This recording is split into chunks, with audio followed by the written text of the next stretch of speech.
जैन साथियों, मैं अनूप आपके अपने YouTube चैनल जैकब अकादमी पे आपका स्वागत करता हूँ। जैसा कि साथी जानते हैं आप लोग कि हम लोग निरंतर मनोविज्ञान के महत्वपूर्ण चैप्टरों को एक क्रम में, एक सीक्वेंस में पढ़ते आ रहे हैं। ठीक है बच्चा, तो इसमें जो क्रम है तो नैतिक विकास का सिद्धांत अभी कल ही हमने समाप्त किया है। आज हम लेके आए हैं नया और सबसे ज़्यादा पूछे, मतलब सबसे ज़्यादा क्या, मतलब ज़्यादा इस टॉपिक से क्वेश्चन बनते हैं, जिसको कहते हैं कॉग्निटिव डेवलपमेंट। बच्चा क्या, कॉग्निटिव डेवलपमेंट। और कॉग्निटिव डेवलपमेंट होती क्या है, देखिए इसके हिंदी में क्या कहते हैं बच्चा, साथी इसको हिंदी में क्या कहते हैं कॉग्निटिव डेवलपमेंट को, संज्ञानात्मक विकास। ठीक है साथी, ठीक है बच्चा, संज्ञानात्मक विकास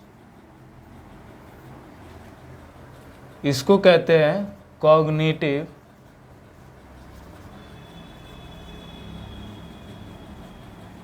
डेवलपमेंट।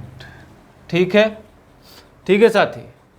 तो जो कॉग्निटिव डेवलपमेंट होता है एक्चुअल में होता क्या है उसको थोड़ा सा जान लेते हैं कि संज्ञानात्मकता का संबंध किससे है। तो जो संज्ञान शब्द है साथी, कौन शब्द, संज्ञान, इसका संबंध सीधा किससे है, बौद्धिकता से है। किससे बच्चा, बौद्धिकता, या कह सकते हैं बुद्धि से है। किससे, बुद्धि से है। संज्ञान का मतलब बुद्धि से है। कह सकते हैं कि ऐसी चीज़ें जो आप बुद्धि के द्वारा या अपने दिमाग के द्वारा जब चीज़ों को सॉल्व करते हैं, समस्याओं को, वह क्या कहलाती हैं, बौद्धिक क्षमताएं कहलाती हैं। और यही बौद्धिक क्षमताएं कहाँ मिलती हैं, तो संज्ञान में मिलती है, मस्तिष्क के। ठीक है बच्चा, ठीक है ना। तो आप लोग जानते हैं कि संज्ञानात्मक विकास में सबसे ज़्यादा हमको पढ़ना किसे है, तो हमको पढ़ना है सबसे ज़्यादा, इसमें 3 लोगों को पढ़ना है। एक जीन पियाजे को पढ़ना है मित्र, एक पढ़ना है जीन पियाजे को पढ़ना है, जेरोम ब्रूनर को पढ़ना है ना, और लियो सेमोनोविच वाइगोत्स्की को पढ़ना है बच्चा। ठीक है, तो ये 3 लोगों को पढ़ना है। थोड़ा सा हम जान लेते हैं कि संज्ञानात्मक प्रक्रिया कैसे होती है, जो संज्ञानात्मक विकास होता है बच्चे साथी, वह कैसे होता है, तो आइए जानते हैं। ठीक है, जो संज्ञानात्मक विकास होता है इसको नोट करिएगा, नोट करिएगा साथी, संज्ञानात्मक विकास, ये बहुत ही महत्वपूर्ण है, इस नोट करिएगा, क्योंकि 1-2 नंबर में ना पक्का पूछता है, ये ऐसे ही उठा के दे देगा। तो इसमें 2 चीज होता है, क्या होता है,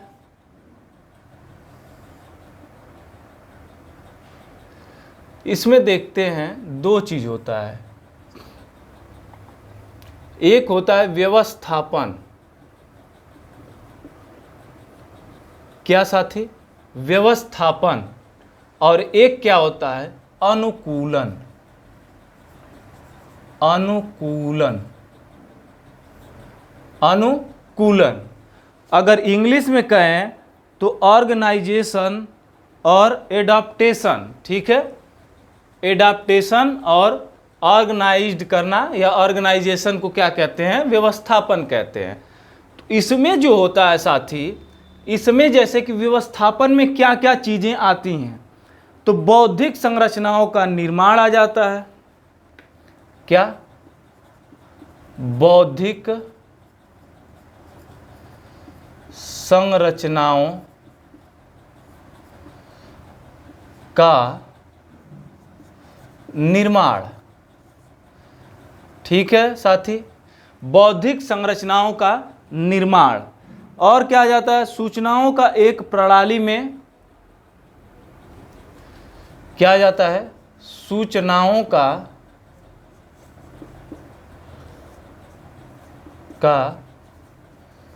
एक प्रणाली में समेकन, देखिए बेहतरीन बात है, समेकन मतलब जितनी भी सूचनाएं हैं मित्र, वो सारी सूचनाओं का दिमाग में एक व्यवस्थित ढंग से क्या कर लेना, समेकन कर लेना, वह क्या कहलाता है, तो वह प्रक्रिया कहलाती है व्यवस्थापन कहलाती है। क्या कहलाती है, व्यवस्थापन कहलाती है। अब बात आती है अनुकूलन की। अब अगर अनुकूलन की बात करें तो अनुकूलन में दो आ जाते हैं, एक आता है आत्मसातीकरण और एक समायोजन, जो कि जानते भी होंगे आप। यहाँ पे मैं लिखता हूँ ताकि थोड़ा सा समझ में आ जाए। इसमें दो चीज़ होता है, एक होता है आत्मसातीकरण, क्या, आत्मसातीकरण, और एक होता है, क्या बोले हैं अभी, एक आत्मसातीकरण होता है और एक होता है समायोजन। समायोजन। अब देखिए आत्मसातीकरण प्रक्रिया क्या कहलाती है, तो नवीन सूचनाओं को पूर्व की बौद्धिक संरचनाओं में, नवीन सूचनाओं को पूर्व बौद्धिक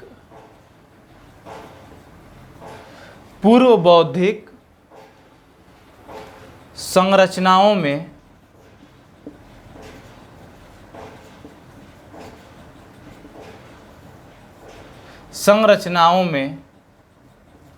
क्या कर लेना, व्यवस्थित कर लेना, व्यवस्थित कर लेना। मतलब समझ रहे हैं कि मतलब जैसे कि मान लीजिए कि आप यहाँ नई सूचनाएं हैं और यह पूर्व सूचनाएं हैं, तो इसका प्रयोग करते हुए इस सूचनाओं में क्या कर लेना, व्यवस्थित हो जाना, मतलब स्वयं को ढाल लेना। क्या कर लेना, स्वयं को ढाल लेना। ठीक है, यह कहलाता है आत्मसातीकरण। मतलब जो भी पुरानी सूचनाओं की मदद से उस नई सूचनाओं को भी अपने दिमाग में ला लेना, यह कहलाता है आत्मसातीकरण। और जो एकमोडेशन होता है, क्या साथी, एकमोडेशन जो होता है वह होता है कि नवीन सूचनाओं के आधार पर पूर्व बौद्धिक सूचनाओं में परिवर्तन करना। क्या, नवीन सूचनाओं के आधार पर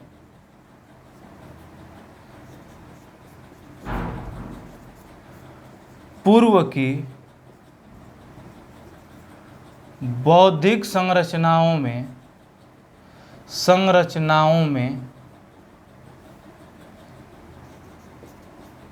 क्या करना बच्चा,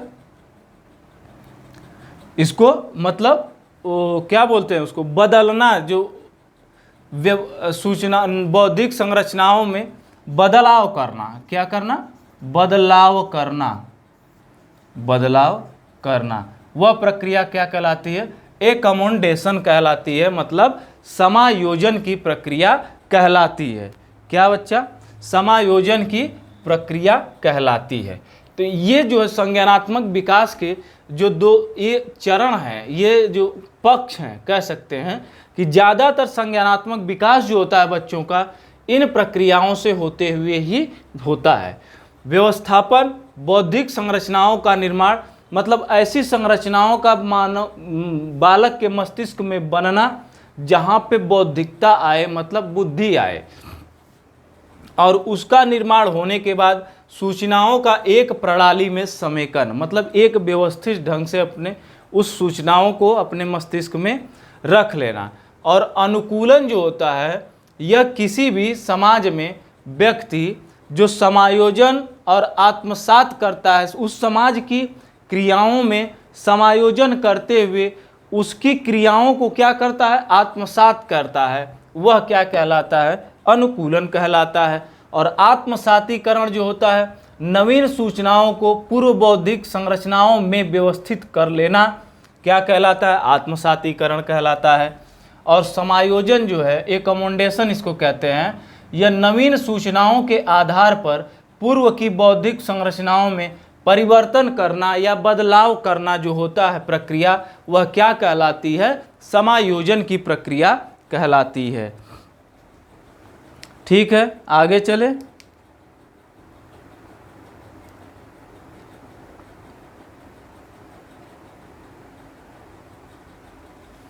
आगे चलते हैं, मिटा दें।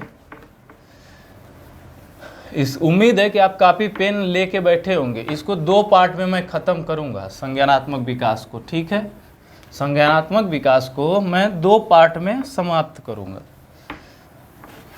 क्योंकि आज बहुत हो पाएगा तो मैं इसके बारे में इंट्रोडक्शन करवा पाऊंगा। बहुत मैं करूंगा तो थोड़ा सा पियाजे के सिद्धांत के बारे में थोड़ा सा समझा पाऊंगा, बस इतना ही कर पाऊंगा आज। जैसे आते हैं कि संज्ञानात्मक विकास के जो सिद्धांत दिए गए वो कितने लोगों के द्वारा दिए गए? संज्ञानात्मक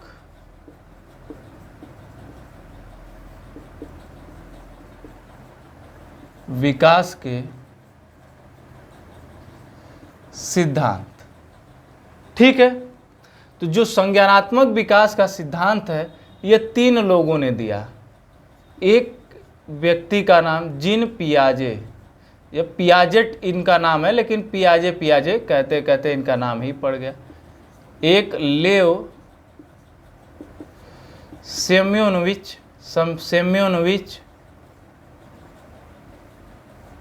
वाइगोत्स्की, कौन साथी? वाइगोत्स्की। और तीसरा है जेरोम एस ब्रूनर। ठीक, क्लियर है? क्लियर है। और जैसे इनका नाम है वैसे ही ये लोग उसके क्या कहते हैं कि इसके प्रतिपादक भी है। तो पहले व्यक्ति को उठाते हैं जिनका नाम है जीन पियाजेट। ठीक है, अगर लिखना चाहे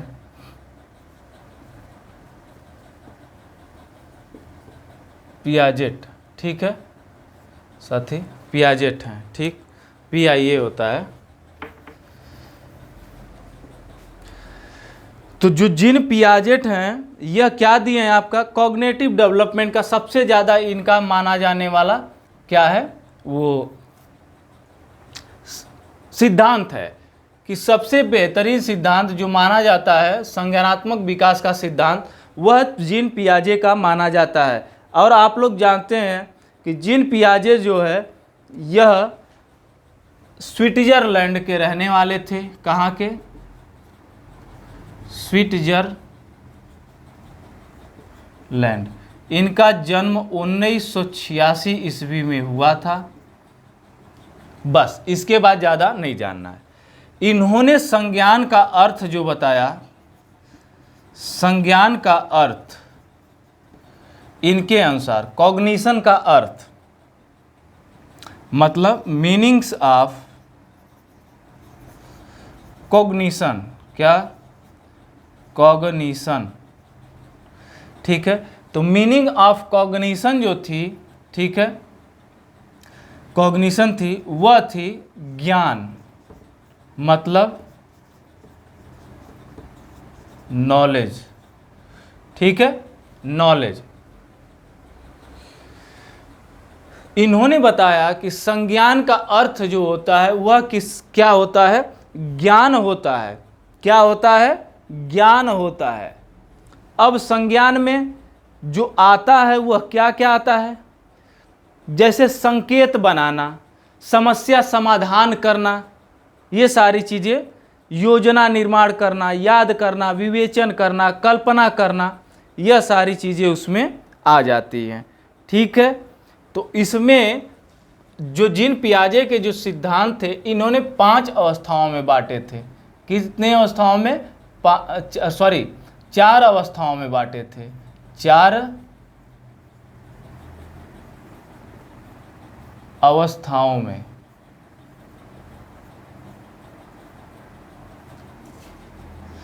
चार अवस्थाओं में बांटा गया।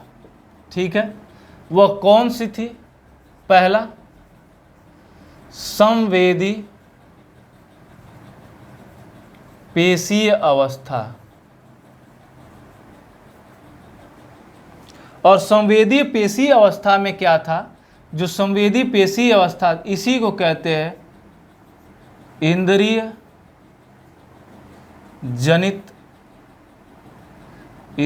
जनित गामक अवस्था। दूसरा को नहीं कहते, इसी को कहते हैं। इसका जो कार्य, जो समय है, 0 से 2 वर्ष निर्धारित किया गया। ठीक साथी, दूसरे पे आते हैं। दूसरी आती है पूर्व संक्रियात्मक अवस्था। क्या? पूर्व संक्रियात्मक, प्री कन्वेंशनल एज, पूर्व संक्रियात्मक अवस्था। ठीक है, अब जो पूर्व संक्रियात्मक अवस्था होती है यह 2 से 7 वर्ष होती है। कितना? 2 से 7 वर्ष होती है। इसको कहते हैं प्री कन्वेंशनल एज कहते हैं। क्या कहते हैं? प्री कन्वेंशनल एज कहते हैं। एक इसमें 2 फिर बढ़ जाते हैं।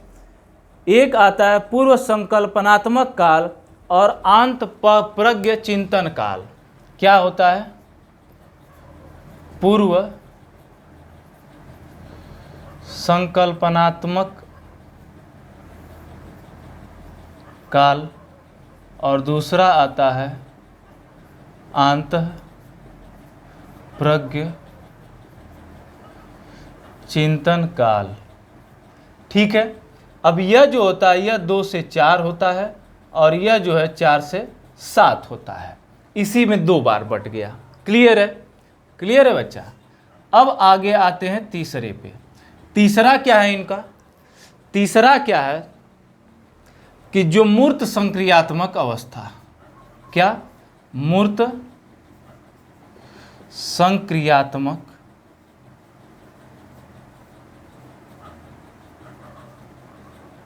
अवस्था, जो कि 7 से 11 चलती है। क्या? 7 से 11 वर्ष है। और एक आती है अंतिम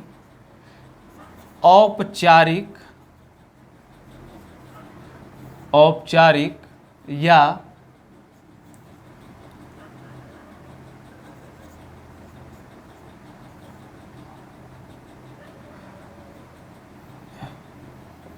औपचारिक संक्रियात्मक अवस्था। संक्रियात्मक अवस्था, इसी को कह देते हैं अमूर्त चिंतन की अवस्था। अमूर्त चिंतन की अवस्था। और आप जानते हैं कि यह अवस्था जो होती है 7 से 15 वर्ष तक चलती है। अच्छा, वर्ष लिखे हैं, समझ जाइएगा कि ये वर्ष है, लिखना तो ज़रूरी नहीं है। ठीक है, 7 से 15 वर्ष तक चलती है। अब इसमें क्या होता है, देख लीजिए इसमें क्या होता है कि जैसे संवेदी पेशी अवस्था जो होती है यह इंद्रिय जनित गामक अवस्था है। मैं इसमें कल डिटेल करवाऊंगा, अभी इसके बारे में मैं बता रहा हूँ। ठीक है, तो संवेदी पेशी अवस्था में क्या करता है, बालक को जो भी व्यवहार करना होता है यह सारे व्यवहार बालक के इस अवस्था में उसके शारीरिक गतिविधियों पर आधारित होते हैं। चाहे उसे भूख लगे, प्यास लगे, यह सारे व्यवहार क्या होते हैं, उसकी शारीरिक गतिविधियों पर आधारित होते हैं मित्र। और पूर्व संक्रियात्मक अवस्था जो होती है यह कहती है कि इसमें बच्चा पारंपरिक तर्क, प्रत्यक्ष बोध तर्कड़ा, काल्पनिक खेल की भावना का क्या हो जाता है, इसमें विकास हो जाता है। जैसे अब 2 से 7 है, कितना है, 2 से 7 है। तो जब 2 से 7 है तो 2, 3, 4, 5, 6, 7। और आप लोग अच्छे से जानते हैं जो 4 से 5, जब 4-5 साल का बालक हो जाता है तो स्वयं के द्वारा परिकल्पनात्मक खेल भी खेलने लगता है। मूर्त चिंतन प्रारंभ कर देता है। ध्यान दीजिएगा, मैं ये नहीं कर रहा कि इसमें मूर्त चिंतन होता है, मूर्त चिंतन प्रारंभ हो जाता है, सिर्फ प्रारंभ हो जाता है। इस बात को विशेष तौर पे जोर दे के कह रहा हूं ताकि आप समझ पाएं। प्रारंभ हो जाना और मूर्त करना दोनों में अंतर है, ठीक है। अब आते हैं तीसरा जो स्टेज है, मूर्त संक्रियात्मक अवस्था। यह अवस्था ऐसी होती है जिस अवस्था में बालक किसी मॉडल को देखकर उस मॉडल को बनाने का प्रयास करता है, लेकिन उसमें जरूरी नहीं कि सफलता उसे मिल पाए। जैसे आम चित्रकारी में अगर मान लीजिए उसको आम मिल गया बनाने को, एग्जैक्ट तो वैसे नहीं बना पाएगा क्योंकि अभी उसके अंदर उस तरह की क्षमता का विकास नहीं हुआ है। लेकिन जैसे ही उस 7वें वर्ष में पहुंचता है, 6वें से 7वें वर्ष में, वह इन चीज़ों का भी ज्ञान कर लेता है, ठीक है। इस चीज़ का भी संज्ञान हो जाता है उसके अंदर कि इसका आकार कैसे बनाएं या किस तरह से बनाएं। वह कहलाती है मूर्त संक्रियात्मक अवस्था। इसमें क्या होता है, औपचारिक संक्रियात्मक अवस्था या अमूर्त चिंतन की अवस्था जो होती है, जैसा कि नाम से ही क्लियर है, इसमें बालक मूर्त चिंतन करता है क्योंकि चीज़ों को जब तक देखेगा नहीं तब तक उसके बारे में सोच नहीं पाएगा। इसमें बालक अमूर्त चिंतन के साथ साथ उस वस्तुओं का प्रत्यक्षीकरण करने में भी सफल हो जाता है। वह अवस्था कौन सी है? औपचारिक संक्रियात्मक अवस्था है मित्र, ठीक है। इतना समझ में आया? इतना समझ में आया? कल से मैं शुरू करूंगा एक एक अवस्था को एक्सप्लेन करने का, क्योंकि आज करूंगा तो ख़त्म नहीं हो पाएगी, तो फिर आधे में छोड़ना सही नहीं है। तो मैं ऐसे भले 20 ही मिनट का बने, 30 मिनट का बन जाए, इसीलिए कभी कभी कोई वीडियो 40 मिनट की भी बन जाती है। तो ये इसलिए बन पाती है कि मैं सोचता हूँ कि एक टॉपिक को एक वीडियो में समाप्त कर दूँ ताकि आपको समझने में आसानी रहे। क्योंकि अगर टुकड़ों में करूँगा तो जैसे कि पीछे का जो थोड़ा सा छूट जाएगा ना, फिर अगले में समझना थोड़ा सा कठिन हो जाता है। तो आसान करने के लिए मैं ऐसा करता हूँ। और साथ ही आप चैनल से जुड़े हैं, ये वीडियो पसंद आ रही है, आपको लग रहा है कि परीक्षा उपयोगी तथ्य यहाँ से मिल पा रहे हैं, तो आप ज़्यादा से ज़्यादा इस चैनल को, जयकाव्य अकादमी को ज़्यादा से ज़्यादा सब्सक्राइब करिए, शेयर करिए और लाइक करिए, और कमेंट बॉक्स में कमेंट करना ना भूलिए। ज़रूर करिए मित्र, ज़रूर कमेंट करिए, क्योंकि आपका कमेंट ही हमें समझाएगा कि आप क्या कर रहे हैं, देख रहे हैं वीडियो ध्यान से कि नहीं देख रहे हैं, ठीक है। तो अब इसमें चलते हैं, आगे नहीं चलेंगे, इसमें जो चलते हैं देख लेते हैं कि जो इसके रचनात्मक मार्ग होते हैं संज्ञान के, वह क्या क्या हो सकते हैं, ठीक है। रचनात्मक मार्ग का मतलब कि जिससे संज्ञान क्या होता है, जन्म लेता है, या कह सकते हैं उस संज्ञान में ये पक्ष समाहित होते हैं, ठीक है मित्र स्नेही। आइए अब इसमें देखते हैं। अब इसमें जैसे ही देखेंगे हम क्या देखेंगे कि जैसे कि संज्ञान की जब बात करेंगे तो मैंने अभी जैसे पहले बताया था, इसमें आ जाएगा कल्पना करना। क्या? कल्पना करना, मतलब जो भी कल्पना आप कर पाते हैं वह अपने संज्ञान के माध्यम से ही कर पाते हैं। अगला विवेचन करना मतलब किसी चीज की विवेचना देना, मतलब उसका प्रत्यक्ष प्रमाण देना, या कह सकते हैं व्याख्यान देना। वह क्या कहलाता है? विवेचन करना कहलाता है। याद करना ये संज्ञान का भी हिस्सा है। याद करना बिल्कुल। अगर संज्ञान बौद्धिक संरचना तगड़ी नहीं रहेगी तो किसी चीज़ को आप ज़्यादा समय तक याद नहीं रख सकते। आगे आते हैं, आगे जो कहता है, जो याद करना है, समझ में आ गया कि नहीं? जब संज्ञानात्मक तर्क बुद्धि आपकी तगड़ी नहीं रहेगी तो याद नहीं कर पाएंगे। जैसे योजना का निर्माण करना, योजना निर्माण करना, योजना निर्माण। जब आपके अंदर बौद्धिकता होगी तभी तो आप योजना का निर्माण कर पाएंगे। समस्या समाधान करना, समस्या समाधान करना, क्लियर है। समस्या तभी समाधान कर पाएंगे जब आप बौद्धिक रूप से क्या हैं साथी, मजबूत हैं, मजबूत हैं, ठीक है। समस्या समाधान करना हो गया तो समस्या समाधान तभी कर पाएंगे जब आपकी बौद्धिक क्षमता क्या है, तीव्र है। संकेत बनाना,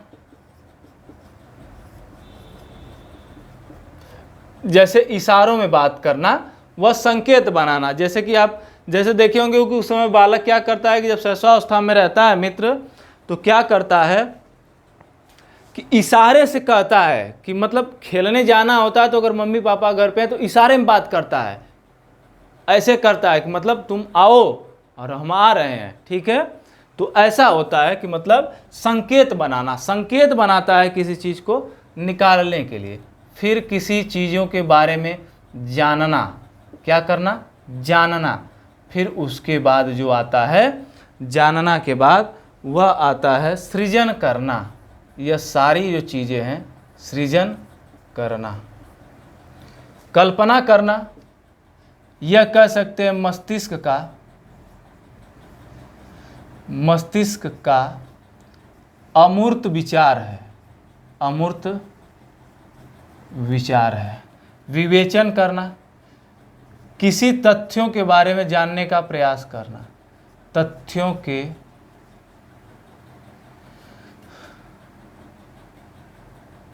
बताने का प्रयास करना, बताने का प्रयास करना। जैसे कहा जाता है ना, इन्होंने इस मुद्दे पर विवेचना दिया। याद करना, किसी वस्तुओं को मस्तिष्क में कुछ समय के लिए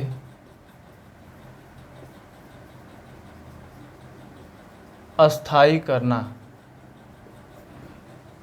योजना निर्माण करना, किसी कार्य को करने से पहले, किसी कार्य